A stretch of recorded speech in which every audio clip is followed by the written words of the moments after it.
അത് കഴിഞ്ഞാൽ പിന്നെ നമുക്കവിടെ എക്സിക്യൂട്ടീവ് അസിസ്റ്റൻറ്റും അതുപോലെ തന്നെ ടാക്സ് അസിസ്റ്റൻ്റ് എന്ന് പറയുന്ന പോസ്റ്റുകൾ വേറെയുണ്ട്. അപ്പോൾ നമ്മുടെ സീജിൽ നിങ്ങൾക്കറിയാം, സീജിലിൻ്റെ എക്സാം സെൻറ്ററിൽ ഒരുപാട് പോസ്റ്റിനാണ് നമ്മുടെ SSC സീജിൽ.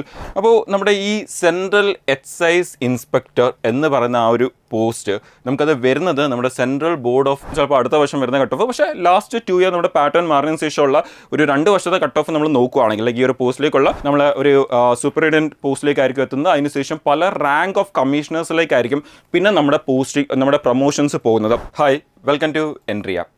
നമ്മൾ ഇന്നത്തെ ഈ ഒരു സെഷനിൽ നോക്കുന്നത് ഒരുപാട് പേരുടെ ഒരു ഡ്രീം ജോബ് അല്ലെങ്കിൽ ഒരു ഡ്രീം ഡിപ്പാർട്ട്മെൻ്റ് ആണ് നമ്മുടെ സെൻട്രൽ ഗവൺമെൻറ് അണ്ടറിൽ വരുന്ന ഇൻകം ടാക്സ് ഡിപ്പാർട്ട്മെൻറ്റ് എന്ന് പറയുന്നത്. അപ്പോൾ ആ ഇൻകം ടാക്സ് ഡിപ്പാർട്ട്മെൻറ്റിലേക്ക് എത്തിച്ചേരാൻ വേണ്ടി ഒരുപാട് പേര് ഒരുപാട് പ്രിപ്പയർ ചെയ്യാറുണ്ട്. പല ഡിഫറെൻറ്റ് വഴികൾ നോക്കാറുണ്ട് എങ്ങനെ ആ ഒരു ഡിപ്പാർട്ട്മെൻറ്റിലേക്ക് എത്താം. അതിൽ തന്നെ വളരെ ഇമ്പോർട്ടൻ്റ് ആയിട്ടുള്ള ഒരു പോസ്റ്റാണ് സെൻട്രൽ എക്സൈസ് ഇൻസ്പെക്ടർ എന്ന് പറയുന്നത്, അല്ലെങ്കിൽ സെൻട്രൽ എക്സൈസ് എന്ന് പറയുന്നത്. അപ്പോൾ എങ്ങനെ ഈ ഒരു പോസ്റ്റിലേക്ക് അല്ലെങ്കിൽ ഈ ഒരു ഡിപ്പാർട്ട്മെൻറ്റിലേക്ക് എത്തിച്ചേരാം എന്നുള്ളതാണ് നമ്മൾ ഇന്നത്തെ ഈ ഒരു സെഷനിൽ വളരെ ഡീറ്റെയിൽ ആയിട്ട് നോക്കുന്നത്. അപ്പോൾ നമ്മുടെ ഈ സെൻട്രൽ എക്സൈസ് ഇൻസ്പെക്ടർ എന്ന് പറയുന്ന ആ ഒരു പോസ്റ്റ് നമുക്കത് വരുന്നത് നമ്മുടെ central board of indirect taxes and കസ്റ്റംസിൻ്റെ അണ്ടറിലാണ് നമുക്കത് വരുന്നത്. ഇനി അതെന്ന് പറയുന്നത് നമ്മുടെ ഡിപ്പാർട്ട്മെൻറ്റ് ഓഫ് റവന്യൂ ആൻഡ് നിങ്ങൾക്കറിയാം അതെന്ന് പറയുന്നത് നമ്മുടെ ഈ മിനിസ്ട്രി ഓഫ് ഫിനാൻസിൻ്റെ അണ്ടറിൽ വരുന്ന ഒരു ഡിപ്പാർട്ട്മെൻ്റ് ആണ് അതെന്ന് പറയുന്നത്. അപ്പോൾ നമ്മുടെ ഈ മിനിസ്ട്രി ഓഫ് ഫിനാൻസ്, ഈ ഡിപ്പാർട്ട്മെൻറ്റ് ഓഫ് റവന്യൂവിൻ്റെ അണ്ടറിൽ നമുക്ക് ഈ ഇൻകം ടാക്സ് ഡിപ്പാർട്ട്മെൻറ്റ് എന്ന് പറയുമ്പോഴത്തേക്ക് നമുക്ക് അവിടെ 2 രീതിയിലുള്ള കാറ്റഗറിയാണ് വരുന്നത്. ഒന്ന് central board of indirect taxes and കസ്റ്റംസും, അതുപോലെ തന്നെ central board of direct taxes and customs എന്ന് പറയുന്നത് ഇങ്ങനെ 2 ഡിപ്പാർട്ട്മെൻറ്റ്സ് ആണ് നമുക്കവിടെ മെയിനായിട്ട് വരുന്നത്. അപ്പോൾ അതിൽ തന്നെ നമ്മുടെ central board of indirect taxes and കസ്റ്റംസിൻ്റെ അണ്ടറിലാണ് ഒരുപാട് പേര് ഡ്രീമായിട്ട് കൺസിഡർ ചെയ്യുന്ന ഒരുപാട് യൂണിഫോം പോസ്റ്റുകൾ, വളരെ പവർഫുൾ ആയിട്ടുള്ള ചില യൂണിഫോം പോസ്റ്റുകൾ അടക്കം നമുക്ക് വരുന്നത്. അപ്പോൾ നമ്മുടെ ഈ ഒരു central board of indirect taxes കസ്റ്റംസിലേക്ക് എത്തിച്ചേരാൻ അല്ലെങ്കിൽ ഈ ഒരു പോസ്റ്റിലേക്ക് എത്തിച്ചേരാൻ, നമ്മുടെ സെൻട്രൽ എക്സൈസിലേക്ക് എത്തിച്ചേരാൻ പല വഴികളുണ്ട്. അതിൽ ഒരു വഴി എന്ന് പറയുന്നത് നമ്മുടെ ഡെഫിനറ്റ്ലി UPSCയുടെ എക്സാംസ് തന്നെയാണ്. UPSCയുടെ എക്സാംസ് വഴി നമുക്ക് അതിൽ ഒരു കമ്മീഷണർ ലെവൽ റാങ്കിലേക്കായിരിക്കും നമ്മൾ എത്തിച്ചേരുന്നത്. ആ UPSC എക്സാംസ് വഴി പല റാങ്ക്സ് ഓഫ് കമ്മീഷണേഴ്സ് ഉണ്ട്. അപ്പോൾ അതിൽ ഒരു റാങ്കിലേക്കായിരിക്കും നമ്മൾ ഡയറക്റ്റ്ലി എത്തിച്ചേരുന്നത് UPSC എക്സാംസ് വഴി. ഇനി UPSC എക്സാംസ് അല്ലെങ്കിൽ പിന്നെ വേറെ ഏത് വഴിയാണ് ഉള്ളത് എന്ന് നോക്കിക്കഴിഞ്ഞാൽ പിന്നുള്ളൊരു വഴിയാണ് ഡെപ്യൂട്ടേഷൻ വഴി നമുക്ക് പോകാം. എന്തെങ്കിലും ഒരു ഇൻവെസ്റ്റിഗേഷനൊക്കെ വരുന്ന സമയത്ത് നമുക്ക് ഡെപ്യൂട്ടേഷൻ വഴി നമുക്ക് അതിൽ എഗെയിൻ പല റാങ്ക് ഓഫ് കമ്മീഷണേഴ്സ് ഉണ്ട്. അപ്പോൾ ആ പല റാങ്ക് ഓഫ് കമ്മീഷണേഴ്സിലേക്ക് നമുക്ക് ആ ഒരു ഇൻവെസ്റ്റിഗേഷന് വേണ്ടിയൊക്കെ ഡെപ്യൂട്ടേഷനിൽ നമുക്ക് ഈ പറയുന്ന ഡിപ്പാർട്ട്മെൻറ്റിലേക്ക് നമുക്ക് പോസ്റ്റിംഗ് കിട്ടുന്നതാണ്, ജോയിൻ ചെയ്യുന്നതാണ്. ഇനി ഇത് കഴിഞ്ഞാൽ പിന്നെയും നമുക്ക് അതിലേക്ക് എത്തിച്ചേരാൻ പറ്റുന്ന, ഏറ്റവും എളുപ്പം എത്തിച്ചേരാൻ പറ്റുന്ന ഒരു വളരെ നല്ലൊരു വഴി എന്ന് പറയുന്നതാണ് നമ്മുടെ SSC CGLൻ്റെ എക്സാംസ് എന്ന് പറയുന്നത്. നമ്മുടെ SSC സ്റ്റാഫ് സെലക്ഷൻ കമ്മീഷൻ നടത്തുന്ന നമ്മുടെ കമ്പൈൻഡ് ഗ്രാജുവേറ്റ് ലെവൽ എക്സാമിനേഷൻ വഴി നിങ്ങൾക്ക് ഡയറക്റ്റ്ലി എന്ത് ചെയ്യാൻ പറ്റും, ഈ ഒരു ഡിപ്പാർട്ട്മെൻറ്റിലേക്ക് എത്തിച്ചേരാൻ പറ്റും. ഡെഫിനറ്റ്ലി നിങ്ങളുടെ റാങ്ക് ആ ഒരു കമ്മീഷണർ ലെവൽ റാങ്കിലേക്ക് ആയിരിക്കത്തില്ല നിങ്ങൾ എത്തുന്നത്, കുറച്ചുകൂടി താഴത്തെ ഒരു റാങ്കിലേക്കായിരിക്കും എത്തുന്നത്. പക്ഷേ ഉറപ്പായിട്ട് നിങ്ങൾക്ക് ഫ്യൂച്ചറിൽ ആ ഒരു റാങ്കിലേക്ക് UPSC വഴി എത്തുന്ന ആ ഒരു റാങ്കിലേക്ക് തന്നെ നിങ്ങൾക്ക് ഈ പറയുന്ന ജോയിൻ ചെയ്തുകൊണ്ട് തന്നെ നിങ്ങൾക്ക് കുറേ വർഷങ്ങൾക്ക് ശേഷം ആ ഒരു ഗസറ്റഡ് റാങ്കിലേക്ക് നിങ്ങൾക്ക് എത്തിച്ചേരാൻ ഇവിടെയും പറ്റും, നിങ്ങൾക്ക് ഈ ഒരു CGL എക്സാംസ് വഴി. അതുകൊണ്ട് തന്നെയാണ് നമ്മുടെ CGL എക്സാംസിൻ്റെ തന്നെ മിനി സിവിൽ സർവീസ് ഈവൻ നമുക്ക് പറയുന്നത് തന്നെ. ഇനി നമുക്ക് എങ്ങനെയൊക്കെ ഈ പറയുന്ന ആ ഒരു ഡിപ്പാർട്ട്മെൻറ്റ് അകത്ത് ഈ ഒരു പോസ്റ്റിലേക്ക് എത്താം എന്നുള്ളത് നമുക്കൊന്ന് വളരെ ഡീറ്റെയിൽ ആയിട്ട് തന്നെ മനസ്സിലാക്കാം. അപ്പോൾ ആദ്യം തന്നെ നമ്മുടെ central board of indirect taxes and customs എടുക്കുമ്പോൾ നമ്മുടെ CGLൻ്റെ എക്സാംസിലേക്ക് വരുമ്പോൾ നമ്മുടെ CGLൻ്റെ എക്സാംസിനകത്ത് ഈ ഒരു ഡിപ്പാർട്ട്മെൻറ്റിലേക്ക് എന്ന് പറയുന്നത് നമ്മുടെ central board of indirect taxes and customs എന്ന് പറയുന്ന ആ ഒരു ഡിപ്പാർട്ട്മെൻറ്റ് അകത്ത് നമുക്ക് CGL വഴി ജോയിൻ ചെയ്യാൻ അല്ലെങ്കിൽ നമുക്ക് അവിടെ എത്തിച്ചേരാനുള്ള ഒരു 5 ഓപ്പർച്യൂണിറ്റിയാണ് നമുക്കത് തുറന്നു തരുന്നത് നമ്മുടെ CGLൻ്റെ എക്സാം വഴി. ഏതൊക്കെയാണ് ആ ഒരു പോസ്റ്റുകൾ, നമുക്ക് ആ ഒരു ഡിപ്പാർട്ട്മെൻറ്റ് അണ്ടറിൽ നമുക്ക് എത്തിച്ചേരാൻ പറ്റുന്ന ഏതൊക്കെ പോസ്റ്റ് ഉണ്ട് CGL വഴി എന്നുള്ളത് നമ്മൾ നോക്കിക്കഴിഞ്ഞാൽ, ഒന്ന് ഡെഫിനറ്റ്ലി നമ്മുടെ inspector, CGST and central excise, നമ്മളിപ്പം ഇന്ന് ഡിസ്കസ് ചെയ്യുന്ന ആ ഒരു പോസ്റ്റാണ് അതെന്ന് പറയുന്നത് സെൻട്രൽ എക്സൈസ് ഇൻസ്പെക്ടർ എന്ന് പറയുന്ന ആ ഒരു പോസ്റ്റാണത്. ഇത് കൂടാതെ വേറെയും പല ഓപ്പർച്യൂണിറ്റീസ് ഉണ്ട് നമുക്ക് ഈ ഡിപ്പാർട്ട്മെൻറ്റിലേക്ക് എത്തിച്ചേരാൻ. അതിൽ വേറെ ഓപ്പർച്യൂണിറ്റീസ് ആണ് നമ്മുടെ ഇൻസ്പെക്ടർ പ്രിവെൻറ്റീവ് ഓഫീസർ. ഒരുപാട് പേരുടെ ഒരു വളരെ ഡ്രീം കൂടിയാണ് ആ പ്രിവെൻറ്റീവ് ഓഫീസറുടെ പോസ്റ്റ് എന്ന് പറയുന്നത്. അതുപോലെ പിന്നെയും നമുക്കവിടെ വേറെയും ഓപ്പർച്യൂണിറ്റീസ് ഉണ്ട്. പിന്നെ ഉള്ളതാണ് ഇൻസ്പെക്ടർ എക്സാമിനർ എന്ന് പറയുന്ന പോസ്റ്റ്. അത് കഴിഞ്ഞാൽ പിന്നെ നമുക്കവിടെ എക്സിക്യൂട്ടീവ് അസിസ്റ്റൻറ്റും അതുപോലെ തന്നെ ടാക്സ് അസിസ്റ്റൻ്റ് എന്ന് പറയുന്ന പോസ്റ്റുകൾ വേറെയുണ്ട്. അപ്പോൾ നമ്മുടെ CGL, നിങ്ങൾക്കറിയാം CGLൻ്റെ എക്സാം സെൻറ്ററിൽ ഒരുപാട് പോസ്റ്റിനാണ് നമ്മുടെ SSC CGL എക്സാമിനെ വിളിക്കുന്നത്. അപ്പോൾ ആ വിളിക്കുന്ന ഒരുപാട് പോസ്റ്റുകളിൽ ഒരുപാട് ഡിപ്പാർട്ട്മെൻറ്റ്സ് ഉണ്ട്, ഒരുപാട് പോസ്റ്റുകളുണ്ട്. അതിൽ ഒരു ഡിപ്പാർട്ട്മെൻറ്റാണ് നമ്മുടെ ഈ CBIC എന്ന് പറയുന്നത്.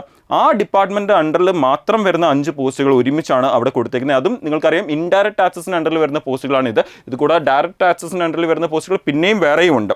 അപ്പോൾ ഈ 5 പോസ്റ്റുകളിൽ നമ്മൾ ഇന്ന് ഡിസ്കസ് ചെയ്യുന്നത് ഇൻസ്പെക്ടർ, സെൻട്രൽ എക്സൈസ് ഇൻസ്പെക്ടർ എന്ന് പറയുന്ന ഈ ഒരു പോസ്റ്റിലേക്ക് എങ്ങനെ എത്താം എന്നുള്ളതാണ് നമ്മൾ നോക്കുന്നത്. ഇനി ആ ഒരു പോസ്റ്റിനെ കുറിച്ച് നമ്മൾ നോക്കുകയാണെങ്കിൽ അതിലേക്ക് എങ്ങനെ എത്താം, അല്ലെങ്കിൽ ഈവൻ ഈ പറഞ്ഞ 5 പോസ്റ്റിലേക്ക് നമുക്ക് എങ്ങനെ എത്താം ഉള്ളത് തന്നെ നമുക്ക് ഒരുമിച്ച് നോക്കാം. ആ ഒരു പോസ്റ്റിലേക്ക് എത്താൻ വേണ്ടി നമുക്ക് ചെയ്യേണ്ടതെന്ന് പറഞ്ഞു കഴിഞ്ഞാൽ ആദ്യം തന്നെ നമ്മുടെ CGL എക്സാമിൻ്റെ നോട്ടിഫിക്കേഷൻ വരും. ഇപ്പോൾ ഈ വർഷത്തെ ഒരു ആംഗിളിൽ നമ്മൾ പറയുകയാണെങ്കിൽ ഈ വർഷത്തെ CGL എക്സാമിൻ്റെ നോട്ടിഫിക്കേഷൻ വരാനിരിക്കുന്നത് നമ്മുടെ June 11, 2024 according to SSC release ചെയ്തേക്കുന്ന കലണ്ടർ അനുസരിച്ച്. അപ്പോൾ ജൂണിൽ നമ്മുടെ ആ ഒരു നോട്ടിഫിക്കേഷൻ വന്നു കഴിഞ്ഞാൽ നമ്മുടെ അഗെയിൻ കലണ്ടർ അനുസരിച്ച് നമ്മുടെ അതിൻ്റെ ഒരു എക്സാം CGLൻ്റെ Tier 1 എക്സാം നടക്കാൻ പോകുന്നത് സെപ്റ്റംബർ ഒക്ടോബറിലാണ് എക്സാം നടക്കാൻ പോകുന്നത്. അപ്പോൾ നിങ്ങൾക്കറിയാം അത്യാവശ്യം നല്ലൊരു സമയമുണ്ട് അതിനെ പ്രിപ്പയർ ചെയ്യാൻ വേണ്ടി നമ്മൾ ഇപ്പോഴേ സ്റ്റാർട്ട് ചെയ്യുകയാണെങ്കിൽ. അതിനുശേഷം നമുക്ക് ഈ ഒരു Tier 1 എക്സാം കഴിയുമ്പോൾ അതിൽ നിന്ന് ഒരു കട്ട് ഓഫ് വെച്ചുകൊണ്ട് കുറേ കാൻഡിഡേറ്റ്സിനെ സെലക്ട് ചെയ്യും. അടുത്ത Tier 2 എക്സാമിലേക്ക് ഷോർട്ട് ലിസ്റ്റ് ചെയ്യും ഒരുപാട് കാൻഡിഡേറ്റ്സിനെ. വൺസ് ആ Tier 2 ആ ഒരു എക്സാം ആണ് പിന്നെ വരുന്നത്. ആ Tier 2 എക്സാം കഴിഞ്ഞ് കഴിഞ്ഞാൽ പിന്നെ നമുക്ക് ഈ ഡിഫറെൻറ്റ് പോസ്റ്റിലേക്ക് നമുക്ക് ആ ഒരു നമ്മൾ അലോട്ട് ചെയ്യും. അതിലും നമുക്ക് അറിയാം ഇതൊരു യൂണിഫോം പോസ്റ്റ് കൂടിയാണ്. സോ ഡെഫിനറ്റ്ലി അവിടെ കുറച്ച് ഫിസിക്കൽ മെഷർമെൻറ്റ്സും ഫിസിക്കൽ റിക്വയർമെൻറ്റ്സും കൂടി വരുന്നുണ്ട്. അപ്പോൾ അതുകൂടി ചെക്ക് ചെയ്തതിന് ശേഷമായിരിക്കും നമ്മളെ ആ പോസ്റ്റിലേക്ക് ഫിറ്റ് ആണോ അല്ലയോ എന്നുള്ളത് കൺസിഡർ ചെയ്യുന്നത്. അപ്പോൾ നിങ്ങൾക്ക് കാണാൻ പറ്റും ഏകദേശം എത്ര ലെവൽ ഉണ്ടെന്ന് ചോദിച്ചു കഴിഞ്ഞാൽ ഒരു 3 ലെവൽ പ്രോസസ്സാണ് നമുക്ക് ഈ ഒരു പോസ്റ്റിലേക്ക് എത്തിച്ചേരാൻ വേണ്ടി വരുന്നത്. ഒന്ന് നമ്മുടെ CGLൻ്റെ Tier 1 എക്സാം, അത് ക്ലിയർ ചെയ്ത് കഴിയുമ്പോൾ CGLൻ്റെ Tier 2 എക്സാം ഉണ്ട്. ആ Tier 2 എക്സാം നിങ്ങൾക്കറിയാം 390 മാർക്സിലാണ് നമ്മുടെ ആ ഒരു CGLൻ്റെ Tier 2 എക്സാം നടക്കുന്നത്. അപ്പോൾ 390 മാർക്സിൽ എത്ര മാർക്ക് കിട്ടിക്കഴിഞ്ഞാൽ നമുക്ക് ഈ ഒരു സെൻട്രൽ എക്സൈസ് ഇൻസ്പെക്ടർ എന്ന് പറയുന്ന പോസ്റ്റിലേക്ക് എത്താം എന്നുള്ളത് നമുക്ക് വളരെ ഡീറ്റെയിൽ ആയിട്ട് തന്നെ നോക്കാം. വൺസ് അതും കംപ്ലീറ്റ് ചെയ്ത് കഴിഞ്ഞാൽ നമുക്ക് ആ ഒരു മാർക്ക് കിട്ടി നമ്മൾ ആ ഒരു പോസ്റ്റിലേക്ക് സെലക്ട് ആയി കഴിഞ്ഞാൽ പിന്നെ നമുക്ക് വരുന്നതാണ് നമുക്ക് ആ പോസ്റ്റിന് നമ്മൾ ഫിറ്റ് ആണോ എന്നുള്ളത് ചെക്ക് ചെയ്യുന്നത്. ആ ഫിസിക്കൽ മെഷർമെൻറ്റ്സും അല്ലെങ്കിൽ ഫിസിക്കൽ റിക്വയർമെൻറ്റ്സ് അങ്ങനെയുള്ള കാര്യങ്ങളാണ് പിന്നെ ചെക്ക് ചെയ്യുന്നത് നമ്മൾ ആ ഒരു പോസ്റ്റിലേക്ക് ഫിറ്റ് ആണോ എന്നുള്ളത്. വൺസ് അതും നമ്മൾ ക്ലിയർ ചെയ്ത് കഴിഞ്ഞാൽ ഡെഫിനറ്റ്ലി നമുക്ക് ആ ഒരു പോസ്റ്റിലേക്ക് എത്തിച്ചേരാവുന്നതാണ്. ഇനി എത്തിച്ചേരുക എന്ന് പറയുമ്പോൾ നിങ്ങൾക്കറിയാം നമുക്ക് എക്സാംസിൻ്റെ ഒരു പ്രോസസ്സ് ഉണ്ട്. അപ്പോൾ എക്സാമിൻ്റെ പ്രോസസ്സ് നിങ്ങൾക്കറിയാം Tier 1 എക്സാം എന്ന് പറയുന്നത് നിങ്ങൾക്ക് 200 അത് നമ്മൾ ജസ്റ്റ് ക്വാളിഫൈ ആയാൽ മതി. എത്രയാണോ കട്ട് ഓഫ് ഓരോ വർഷവും വരുന്നത് ആ കട്ട് ഓഫിനനുസരിച്ച് നമ്മൾ ജസ്റ്റ് അത് ക്വാളിഫൈ ആയാൽ മാത്രം മതി. അപ്പോൾ ആ കട്ട് ഓഫ് ക്ലിയർ ചെയ്താൽ തന്നെ നമുക്ക് അവിടെ ഒരു മാർക്ക് നമ്മൾ പറയുന്നില്ല, ബിക്കോസ് എല്ലാ വർഷവും കട്ട് ഓഫ്സ് വേരി ചെയ്യാറുണ്ട്. ബട്ട് ലെറ്റ്സ് സേ 140, 150 പ്ലസ് ആണ് നമുക്കിപ്പോൾ ലാസ്റ്റൊക്കെ വന്ന സമയത്തുള്ള കട്ട് ഓഫ് ഒക്കെ നോക്കിക്കഴിഞ്ഞാൽ. അപ്പോൾ ആ ഒരു കട്ട് ഓഫ് നമ്മൾ ക്ലിയർ ചെയ്ത് കഴിഞ്ഞാൽ പിന്നെ നമ്മൾ Tier 2 എക്സാമിലേക്ക് പോകുമ്പോൾ നമുക്കവിടെ 390 എക്സാം നടക്കുന്നത്. അപ്പോൾ ആ 390 ഒരുപാട് പേര് ചോദിക്കുന്നതാണ് എത്ര മാർക്ക് ഉണ്ടെങ്കിൽ, ലൈക്ക് 390 നമ്മൾ ജസ്റ്റ് എക്സാം ക്ലിയർ ചെയ്താൽ പോരാ, ക്വാളിഫൈ ആയാൽ പോരാ, അവിടെ ഒരു മിനിമം കട്ട് ഓഫ് ഉണ്ട്. അത് ക്ലിയർ ചെയ്താൽ പോരാ, നമുക്ക് അവിടെ ഒരു കട്ട് ഓഫ് ഉണ്ട്, ഈ ഒരു പോസ്റ്റിന് വേണ്ടി ഒരു കട്ട് ഓഫ് ഉണ്ട്. അപ്പോൾ എത്രത്തോളം വന്നു കഴിഞ്ഞാൽ നമുക്ക് ഏകദേശം എത്രത്തോളം വന്നു കഴിഞ്ഞാൽ നമുക്ക് ഈ പറഞ്ഞ ആ ഒരു പോസ്റ്റിലേക്ക് എത്തിച്ചേരാൻ പറ്റുമെന്ന് ഒരുപാട് പേര് ചോദിക്കാറുണ്ട്. അപ്പോൾ ഫസ്റ്റ് ഓഫ് ഓൾ അതിനൊരു ആൻസർ തരാൻ നേരത്ത് ആദ്യം തന്നെ പറയാനുള്ളത് ഉറപ്പായിട്ടും ആ ഒരു കട്ട് ഓഫ് എന്ന് പറയുന്ന ഒരുപാട് കാര്യങ്ങൾ ഇൻഫ്ലുവൻസ് ചെയ്യും. ഒന്ന് നമ്മുടെ വേക്കൻസി വളരെ ഇമ്പോർട്ടൻ്റ് ആണ്. ഒരുപാട് വേക്കൻസി ഉണ്ടെങ്കിൽ കട്ട് ഓഫ് കുറവായിരിക്കും. വേക്കൻസി കുറവാണെങ്കിൽ നമുക്ക് കട്ട് ഓഫ് കൂടാൻ ചാൻസ് ഉണ്ട്. അപ്പോൾ നമ്മളിപ്പം പറയുന്ന കട്ട് ഓഫ് ആയിരിക്കത്തില്ല ചിലപ്പോൾ അടുത്ത വർഷം വരുന്ന കട്ട് ഓഫ്. പക്ഷേ ലാസ്റ്റ് 2 ഇയർ നമ്മുടെ പാറ്റേൺ മാറിയതിന് ശേഷമുള്ള ഒരു 2 വർഷത്തെ കട്ട് ഓഫ് നമ്മൾ നോക്കുകയാണെങ്കിൽ, ഈ ഒരു പോസ്റ്റിലേക്കുള്ള കട്ട് ഓഫ് നോക്കുകയാണെങ്കിൽ നമുക്ക് അത് വെച്ച് ഏകദേശം അപ്രോക്സിമേറ്റ്ലി പറയാൻ മാത്രമേ പറ്റത്തുള്ളൂ. ആ ഒരു അപ്രോക്സിമേറ്റ് ഒരു മാർക്കാണ് നമ്മൾ ഷെയർ ചെയ്യുന്നത്. അപ്പോൾ ആ ഒരു പോസ്റ്റിലേക്ക് എത്തിച്ചേരാൻ എത്ര മാർക്ക് നമുക്ക് 390 വേണം എന്ന് നോക്കിക്കഴിഞ്ഞാൽ നമുക്ക് ഔട്ട് ഓഫ് 390 നമുക്ക് 310 പ്ലസ് മാർക്കാണ് നമുക്ക് വേണ്ടിയത് ഈ ഒരു പോസ്റ്റിലേക്ക് എത്തിച്ചേരാൻ വേണ്ടി. അപ്പോൾ കഴിഞ്ഞ 2 വർഷം നമ്മൾ ഈ ഒരു പാറ്റേൺ മാറിയതിന് ശേഷം നമ്മുടെ ഈ പുതിയ പാറ്റേൺ ഈ 390 മാർക്സിൻ്റെ ഒക്കെ ആ ഒരു എക്സാമിൻ്റെ പുതിയ പാറ്റേൺ വന്നതിന് ശേഷമുള്ള ആ ഒരു മാർക്ക്, ആ ഒരു 2 വർഷത്തെ മാർക്ക് വെച്ചാണ് നമ്മൾ ഇത് നോക്കുന്നത്. അപ്പോൾ ഒരു 310 പ്ലസ് മാർക്ക് ഉണ്ടെങ്കിൽ നമുക്ക് എന്ത് പറയാൻ പറ്റും, നമുക്ക് ഈ ഒരു പോസ്റ്റിലേക്ക് എത്തിച്ചേരാൻ പറ്റും എന്ന് പറയാൻ പറ്റും. ബട്ട് ഡെഫിനറ്റ്ലി ഇനി വരാതിരിക്കുന്ന വർഷത്തെ ആ ഒരു വേക്കൻസി എത്ര ഉണ്ട് അങ്ങനെയുള്ള കാര്യങ്ങൾ ഡെഫിനറ്റ്ലി തന്നെ ഇൻഫ്ലുവൻസ് ചെയ്യും. പക്ഷേ അറിഞ്ഞിരിക്കുക എന്നാലും ഈ റേഞ്ച് പ്ലസ് ആണ്. ഓക്കെ, പ്ലസ് ആണ് നമ്മുടെ ആ ഒരു കിട്ടേണ്ട സ്കോർ എന്ന് പറയുന്നത്. ഇനി ഈ ഒരു പോസ്റ്റിലേക്ക് എത്തിച്ചേരുമ്പോൾ നിങ്ങൾക്ക് കിട്ടുന്ന ഒരു സാലറി ഡെഫിനറ്റ്ലി നമുക്ക് പഠിക്കാൻ വേണ്ടിയുള്ള വലിയൊരു മോട്ടിവേഷനാണ് സാലറി എന്ന് പറയുന്നത്. അപ്പോൾ ഈ ഒരു പോസ്റ്റിലേക്ക് വന്നു ചേരുമ്പോൾ നമുക്ക് എത്തുന്ന ഒരു ഇൻഹാൻസ് സാലറി എന്ന് പറയുന്നത് ഏകദേശം ഒരു 70,000 പ്ലസ് ആണ് നമുക്ക് വരുന്ന സാലറി എന്ന് പറയുന്നത്. നമ്മുടെ ഒരു സാലറി എന്ന് പറയുന്നത് ഏകദേശം ഒരു 78,000 ആ റേഞ്ചൊക്കെ വരും. അത് പല സിറ്റി അനുസരിച്ച് ചെറിയ മാറ്റങ്ങളൊക്കെ അതിൻ്റെ അകത്ത് വരും. പക്ഷേ ഇൻ ഹാൻഡ് നമുക്ക് കിട്ടുന്ന സാലറി എന്ന് പറയുന്നത് ഏകദേശം 70,000 പ്ലസ് ആണ് നമുക്ക് കിട്ടുന്ന സാലറി. അറൗണ്ട് 70,000 എന്ന് വിചാരിച്ചോളൂ നമുക്ക് കിട്ടുന്ന സാലറി എന്ന് പറയുന്നത്. അപ്പോൾ ഡെഫിനറ്റ്ലി ഇതൊരു വലിയ മോട്ടിവേഷനാണ്. ഡെഫിനറ്റ്ലി ഈ ഒരു സാലറി എന്ന് പറയുന്നത് ഡെഫിനറ്റ്ലി ഒരുപാട് പേർക്ക് വലിയൊരു മോട്ടിവേഷനാണ് ആ പോസ്റ്റിലേക്ക് എത്താൻ വേണ്ടി. അതുകൂടാതെ ഈ ഒരു പോസ്റ്റ് തരുന്ന യൂണിഫോം, ഈ ഒരു പോസ്റ്റ് തരുന്ന പവർ, അതും വളരെ ഇമ്പോർട്ടൻ്റ് ആണ് നമുക്ക് ഈ ഒരു പോസ്റ്റിലേക്ക് എത്തിച്ചേരുമ്പോൾ. അപ്പോൾ നിങ്ങൾ കാണാൻ പറ്റും ആ ഒരു പോസ്റ്റിൻ്റെ സാലറി ആൻഡ് ആ ഒരു പോസ്റ്റിലേക്ക് എത്തിച്ചേരാനുള്ള കട്ട് ഓഫ്, ഇതെല്ലാം നിങ്ങൾക്ക് ഇവിടുന്ന് ക്ലിയർ ആണെന്ന് വിശ്വസിക്കുന്നു. സോ ഇനി പ്രിപ്പയർ ചെയ്ത് തുടങ്ങുമ്പോൾ നിങ്ങൾ നിങ്ങളുടെ മെയിൻസിൻ്റെ എക്സാം അല്ലെങ്കിൽ നിങ്ങളുടെ Tier 2 എക്സാമിൻ്റെ മോക്ക് ടെസ്റ്റുകൾ ചെയ്യുമ്പോൾ നിങ്ങൾക്കറിയാം എത്രയാണ് നിങ്ങൾ വെക്കേണ്ട ആ ഒരു കട്ട് ഓഫ്. നിങ്ങൾ പ്രാക്ടീസ് ചെയ്യുമ്പോൾ നിങ്ങൾ വെക്കേണ്ട ഒരു കട്ട് ഓഫ് എത്രയാണ് എന്ന് നിങ്ങൾക്കറിയാം. ആ ഒരു കട്ട് ഓഫ് നിങ്ങൾ മൈൻഡിൽ വെച്ചുകൊണ്ട് തന്നെ നിങ്ങൾ ഇത് പ്രാക്ടീസ് ചെയ്ത് പോവുകയാണെങ്കിൽ ഉറപ്പായിട്ട് നിങ്ങൾക്ക് ആ ഒരു പോസ്റ്റിലേക്ക് എത്തിച്ചേരാൻ പറ്റും. അപ്പോൾ നിങ്ങൾ ഇവിടെ 310 പ്ലസ് ആണ് നമ്മുടെ ഈ പറയുന്ന പോസ്റ്റിൻ്റെ കട്ട് ഓഫ്. എനിക്ക് ഉറപ്പായിട്ട് നിങ്ങൾ മോക്ക് ചെയ്യുമ്പോൾ നിങ്ങളുടെ നിങ്ങളുടെ ആ ഒരു മാർക്ക് കൺസിസ്റ്റൻ്റ് ആയിട്ട് 340+ ഔട്ട് ഓഫ് 390 വരുന്ന വരെ നിങ്ങൾ എന്ത് ചെയ്തുകൊണ്ടേ ഇരിക്കണം, പ്രാക്ടീസ് ചെയ്തുകൊണ്ടേ ഇരിക്കണം. എന്നാൽ മാത്രമേ നമുക്ക് എന്ത് പറയാൻ പറ്റുള്ളൂ, ഈ ഒരു പോസ്റ്റിലേക്ക് നമ്മൾ എത്തിച്ചേരാൻ പറ്റത്തുള്ളൂ, ആ പറയുന്ന കട്ട് ഓഫിലേക്ക് എത്തിച്ചേരാൻ പറ്റത്തുള്ളൂ. അല്ലെങ്കിൽ ഈവൻ വേക്കൻസി കുറച്ചൊന്ന് കുറഞ്ഞാലും നമ്മുടെ കട്ട് ഓഫ് കുറച്ചൊന്ന് കൂടിയാലും നമ്മൾ ഈ ഒരു കൺസിസ്റ്റൻറ്റ് സ്കോർ നമ്മുടെ മോക്ക് ടെസ്റ്റ് വന്നു കഴിഞ്ഞാൽ നമുക്ക് പറയാൻ പറ്റും ഓക്കെ നമുക്ക് ഈ പോസ്റ്റിലേക്ക് എത്താൻ പറ്റും എന്ന് നമുക്ക് പറയാൻ പറ്റും. ഇനി നെക്സ്റ്റ് നമുക്ക് വരുന്നതാണ് ഇതിൻ്റെ അകത്ത് വരുന്ന ആ ഒരു പ്രൊമോഷൻസ്. ഉറപ്പായിട്ടും നമ്മൾ ഈ കാര്യങ്ങൾ പറയുന്ന സമയത്ത് ഉറപ്പായിട്ട് കട്ട് ഓഫ് ഇമ്പോർട്ടൻ്റ് ആണ്, നമുക്ക് പഠിക്കാനുള്ള വലിയൊരു മോട്ടിവേഷൻ കൂടിയാണ്. ഈ പറയുന്ന സാലറി എന്ന് പറയുന്നത് അതും ഇമ്പോർട്ടൻ്റ് ആണ്. ഇത് കൂടാതെ പിന്നെ നമ്മുടെ ഫ്യൂച്ചർ ഗ്രോത്ത്, നമ്മൾ ഏതൊരു പോസ്റ്റിലേക്ക് വരുമ്പോഴും നമ്മളവിടെ കൺസിഡർ ചെയ്യേണ്ട ഒരു കാര്യമാണ് നമ്മുടെ ഫ്യൂച്ചർ ഗ്രോത്ത് എങ്ങനെ ആയിരിക്കും. നമ്മൾ ഈ പോസ്റ്റിൽ എത്തിക്കഴിഞ്ഞാൽ നമ്മുടെ ഒരു ഗ്രോത്ത് സ്ലോ ആയിരിക്കോ ഫാസ്റ്റ് ആയിരിക്കോ, ഏത് പോസ്റ്റ് വരെ നമുക്ക് എത്താൻ പറ്റും, അങ്ങനെയുള്ള കാര്യങ്ങളൊക്കെ വളരെ ഇമ്പോർട്ടൻ്റ് ആണ്. അപ്പോൾ നമ്മുടെ ഇതിൻ്റെ ഒരു പ്രൊമോഷൻസ് നോക്കുകയാണെങ്കിൽ ഈവൻ നമ്മുടെ ഈ പറഞ്ഞ പോസ്റ്റുകളെല്ലാം തന്നെ ഒരുമിച്ചൊന്ന് എടുക്കുകയാണെങ്കിൽ നമ്മുടെ ഈ പറഞ്ഞ നമ്മുടെ central board of indirect taxes and കസ്റ്റംസിന് അണ്ടറിൽ വരുന്ന ആ പോസ്റ്റുകളുടെ എല്ലാം പ്രൊമോഷൻ നമ്മൾ നോക്കുകയാണെങ്കിൽ നമ്മൾ യൂഷ്വലി ജോയിൻ ചെയ്യുന്ന ഒരു പോസ്റ്റ് എന്ന് പറയുന്നത് ഇൻസ്പെക്ടർ റാങ്ക് പോസ്റ്റിലേക്കായിരിക്കും ജോയിൻ ചെയ്യുന്നത്.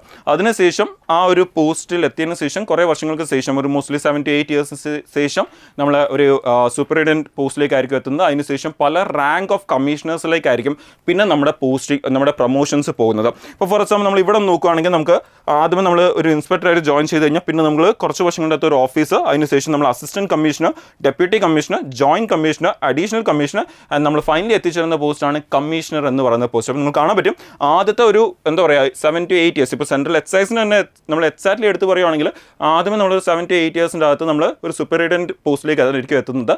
അതിനുശേഷം പിന്നെ നമ്മൾ പല ഡിഫറെൻറ്റ് റാങ്ക് ഓഫ് കമ്മീഷണേഴ്സ് പോസ്റ്റിലേക്ക് നിങ്ങൾക്ക് കാണാൻ പറ്റുക different rank of commissioner post ഏതൊക്കെയാണെന്നുള്ളത്. ആ ഡിഫറെൻറ്റ് റാങ്ക് ഓഫ് കമ്മീഷണർ പോസ്റ്റിലേക്കായിരിക്കും പിന്നെ നമ്മുടെ പ്രൊമോഷൻസ് അങ്ങോട്ട് മുമ്പിൽ പോകും തോറും വരുന്നത്. ആൻഡ് നിങ്ങൾക്കറിയാം ഏറ്റവും നമ്മൾ എത്തിച്ചേരാൻ പോകുന്ന ഏറ്റവും വലിയൊരു റാങ്ക് എന്ന് പറയുന്നതാണ് കമ്മീഷണർ. ആ ഒരു റാങ്ക് വരെ നമുക്ക് ഈ ഒരു പോസ്റ്റിനകത്ത് എത്തിച്ചേരാൻ പറ്റും. അപ്പോൾ നിങ്ങളൊരു 7 to 8 years കഴിയുമ്പോൾ തന്നെ നിങ്ങൾ എന്താവുകയാണ്, ഒരു ഗസറ്റഡ് ഓഫീസർ റാങ്കിലേക്ക് നിങ്ങൾ എത്തുകയാണ്. അതാണ് ഏറ്റവും ഇമ്പോർട്ടൻ്റ് എന്ന് പറയുന്നത്. അപ്പോൾ നിങ്ങൾ ഈ പറയുന്ന ഒരു UPSC എക്സാംസ്, നമ്മുടെ സിവിൽ സർവീസ് എക്സാംസ് ഒക്കെ ക്ലിയർ ചെയ്ത് എത്തുന്ന ഒരു പോസ്റ്റിലേക്ക് നിങ്ങൾക്ക് എന്ത് ചെയ്യാൻ പറ്റും, ഈ ഒരു CGLൻ്റെ എക്സാംസ് വഴിയും ഉറപ്പായിട്ടും എത്താൻ പറ്റും. കുറച്ച് സമയം എടുക്കും ഡെഫിനറ്റ്ലി, പക്ഷേ നിങ്ങൾക്ക് അവിടെ UPSC ആണെങ്കിൽ ഡയറക്റ്റ്ലി എത്തും. നിങ്ങൾ ഈ CGL ലെവൽ എക്സാംസ് ആണ് നോക്കുന്നെങ്കിൽ നിങ്ങൾക്ക് കുറച്ചുകൂടി സമയം എടുക്കും, അപ്പോൾ ഡെഫിനറ്റ്ലി നിങ്ങൾക്ക് ആ ഒരു പോസ്റ്റിലേക്ക് എത്തിച്ചേരാൻ പറ്റും.